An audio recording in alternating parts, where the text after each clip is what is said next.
untuk tahun pertama pemerintahan beliau, tahun 2025 telah disepakati alokasi sekitar 71 triliun di dalam RAPBN 2025. 71T buat kami adalah suatu angka yang sangat baik. Tadi Ibu Menteri Keuangan menyatakan bahwa kami berkomitmen untuk melakukan program unggulan Pak Prabowo Subianto ini secara bertahap. Kenapa ya pinjam uangnya ke pinjol?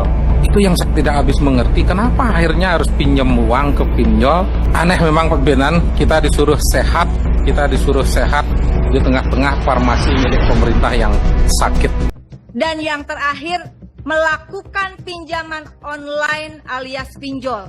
Saya lagi mikir, melakukan pinjaman online atau apakah dana di Indofarma ini dijadikan dana untuk pinjol? Assalamualaikum warahmatullahi wabarakatuh. Kembali lagi di channel Prayoga Muhammad. Gimana kabar kalian semua? Semoga baik-baik saja ya dan dilancarkan segala rizkinya.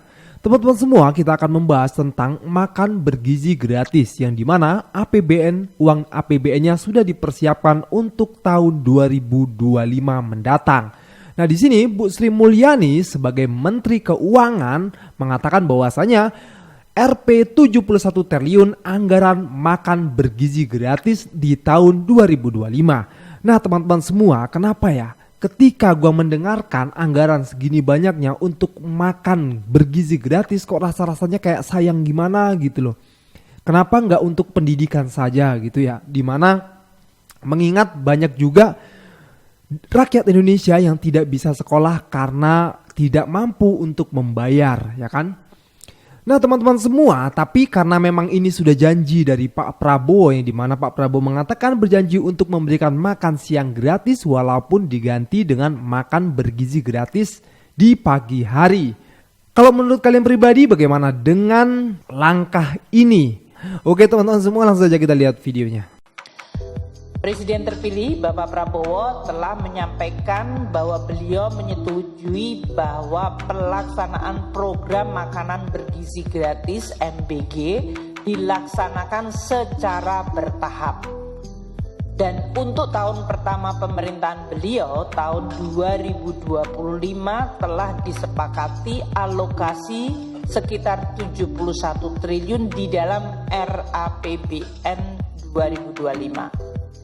Nah, teman-teman wartawan tadi sudah lihat di dalam slide sebelumnya, angka 71 triliun itu ada di dalam range postur defisit 2,29 hingga 2,82. Jadi kembali ke slide selanjutnya, angka 71 triliun bukan merupakan on top di atas itu, tapi sudah di dalamnya, dan nanti kita akan susun pada saat kita menyusun RUU APBN 2025. Pemerintah sepakati anggaran 71 triliun untuk makan bergizi gratis. Kok bisa? Ya bisa dong, kan kemarin menang Pilpres. Jadi juga nih makan siang gratis kita. Tapi anggarannya fantastis banget bro, 71 triliun. Nah, ini kata Bu Sri Mulyani, detail program makan bergizi gratis akan diserahkan ke tim presiden terpilih. Tapi ini sudah disepakati dimulai bertahap ya. Ya kita sih sebagai warga negara ya hanya mendukung dan mengawasi semoga programnya berjalan dengan baik dan tepat sasaran. Jadi kan uang masyarakat nggak dihabisin secara sia-sia ya. Ada manfaatnya gitu buat masyarakat juga. Semoga nggak ada lagi nih yang mengalami kelaparan dan gizi buruk. Kan udah ada program makan siang gratis. Ya nggak bro? Jangan sampai nih anggaran fantastis itu disalahgunakan atau dikorupsi. Ya, kita kawal sama-sama nih. Gimana nih tanggapan kalian tentang makanan bergizi senilai 71 triliun ini? Setuju nggak? Ya, setuju nggak setuju, program juga tetap akan berjalan karena memang beliau terpilih menjadi presiden di tahun 2024. Walaupun program ini akan berjalan di tahun 2025 ya teman-teman semua. Nah, yang jadi masalah ketika ada orang kelaparan nih, dan dia mendapatkan makan bergizi gratis di pagi hari. Lalu siangnya bagaimana? Malamnya bagaimana? Tentu kalau menurut gue sih ini tidak cukup juga ya. Kalau cuma makannya sekali. Bagaimana kalau 3 kali? Wah, habis dananya nanti. Oke teman-teman semua, kita lanjut lagi ke videonya. Makan siang gratis. Kenapa harus makan siang gratis? Karena data di tahun 2000-an itu menyebutkan bahwa sepertiga anak di Indonesia itu ngalamin stunting. Stunting itu bisa menyebabkan misalkan tinggi badannya kurang, atau perkembangan otaknya kurang, atau dua-duanya. Nah, apa penyebabnya? Dikiranya penyebabnya adalah kurang gizi. Dan karena dikira kurang gizi, maka ngikutin apa yang terjadi di Jepang, yaitu makan siang di sekolah, dikoordinir dan gratis. Kan begitu. Nah, tetapi pada kenyataannya adalah orang di Indonesia itu stunting, kurang gizi, bukan gara-gara masyarakat kita kurang makan atau kurang gizi. Tetapi gara-gara orang tua kita banyak yang tidak tahu mana makanan yang bergizi dan mana yang tidak. Jadi mereka berkecukupan untuk bisa memberi makan anak-anak mereka, tetapi mereka ngasih makannya sejak kecil tuh gorengan, gitu kan? Jajan di sekolahnya juga yang seperti itu. Jadi kita tuh suka ya stunting karena kita miskin. Bukan, walaupun kita miskin, makanan sehat kita itu selalu ada. Tempe tuh murah di Indonesia tuh, dan itu makanan sehat gitu. Makan bubur aja dikasih ayam, makan mie ayam aja ada ayamnya gitu. Jadi kita tuh sebenarnya memadai untuk gizi tuh. Cuman pengetahuan orang tua kita tentang gizi itu kurang sehingga masyarakat jadi stunting. Jadi masalahnya sebenarnya bukan ngasih makan gratis itu, tetapi sosialisasi kepada masyarakat tentang gizi mana yang harus dipenuhi pada anak usia sekian sampai sekian, misalkan begitu. Nah, dimulainya dari apa? Pendidikan, sosialisasi. Itu pikiran saya tuh begitu. Tadi angka 71T yang sudah disampaikan adalah kesepakatan antara pemerintah sekarang dan pemerintah yang akan datang. Tentunya kita harus menunggu proses siklus APBN di DPR nanti. Itu juga penting di garis bawahi. Kami sangat mengikuti siklus tersebut, jadi angka yang sudah disepakati tetap harus melewati proses siklus APBN tadi. 71T buat kami adalah suatu angka yang sangat baik. Tadi Ibu Menteri Keuangan menyatakan bahwa kami berkomitmen untuk melakukan program unggulan Pak Prabowo Subianto ini secara bertahap. Kuncinya bertahap, tetapi juga tentu dengan prinsip-prinsip belanja yang berkualitas, dan tentunya kita ingin mencapai target 100% ya secepat mungkin dengan prinsip bahwa postur fiskal menjadi prinsip utama. Kira-kira ini jadi lahan basah untuk para koruptor enggak ya? Mudah-mudahan berjalan sesuai dengan apa yang diinginkan. Jangan sampai nanti di tengah jalan jadi ladang empuk, ladang basah untuk para koruptor. Gawat sekali nih. Dan karena memang menyajikan makanan ini sangat repot sekali sih menurut gue pribadi ya. Nanti bagaimana ini bingung juga sih. Ya kita tunggu saja lah pokoknya ya. Kita serahkan kepada pemerintah yang akan memegang kekuasaan ini. Nah teman-teman semua, ini juga ada berita yang baru ini yang cukup sangat menghebohkan ini ya. Dimana kalian semua tahu Indofarma itu punya BUMN ya, punya pemerintah yang menyiapkan obat-obatan di setiap rumah sakit. Kok malah justru ngutang sama pinjol coba. Gimana ini? Kok bisa gitu loh? Kita lihat videonya. Kenapa ya pinjam uangnya ke pinjol? Indofarma kategorinya sudah koma, sudah menjelang bangkrut. Dalam penduduk yang begitu besar, rumah sakitnya yang begitu banyak sampai ke tingkat kecamatan, bahkan sampai pembantu puskesmasnya sampai ke tingkat desa. Tapi perusahaan farmasi yang dimiliki oleh negara mengalami kerugian, bahkan Indofarma kategorinya sudah koma, sudah menjelang bangkrut ini. Dan lebih khusus kepada Indofarma, segitu banyak ada bank swasta terkemuka dan BUMN juga memiliki 4 bank besar yang tergabung dalam Himbara. kenapa ya pinjam uangnya ke pinjol? Itu yang saya tidak habis mengerti, kenapa akhirnya harus pinjam uang ke pinjol.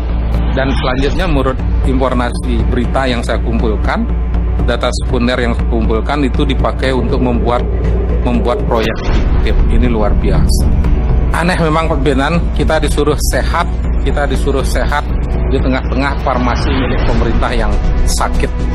Sungguh tidak waras sesungguhnya. Saya ingin menyampaikan kepada pemimpin, jika memang memungkinkan, boleh tidak Komisi 6 melaporkan urusan penyimpangan uang yang ada, dana yang ada di Indofarma ini ke pihak aparat penegak hukum. Sebab yang kasus-kasus begini akan terwariskan. BUMN timah juga diwariskan masalah, akhirnya di kemudian hari mewariskan kembali. Permasalahan yang dalam Indofarma mengakibatkan total kerugian 459,6 miliar. Dengan indikasi kerugian 294,77 miliar, potensi kerugian 164,83 miliar yang terdiri dari piutang macet sebesar 122,93 miliar. Kemudian persediaan yang tidak dapat terjual sebesar 23,64 miliar, beban pajak dari penjualan fiktif dari fast moving consumer goods, perusahaan yang bergerak di bidang produksi konsumen, sebesar 18,26 miliar. Kerugian tersebut diakibatkan, pasti sudah tahu, tapi karena saya juga live, karena ini juga terbuka untuk umum, karena adanya transaksi jual beli fiktif, kemudian menempatkan dana deposito atas nama pribadi pada Koperasi Simpan Pinjam Nusantara. Kemudian melakukan kerjasama pengadaan alat kesehatan tanpa studi kelayakan, penjualan tanpa analisa kemampuan keuangan customer. Dan yang terakhir, melakukan pinjaman online alias pinjol. Saya lagi mikir, melakukan pinjaman online atau apakah dana di Indofarma ini dijadikan dana untuk pinjol, pemodal pinjol, Bapak Ibu.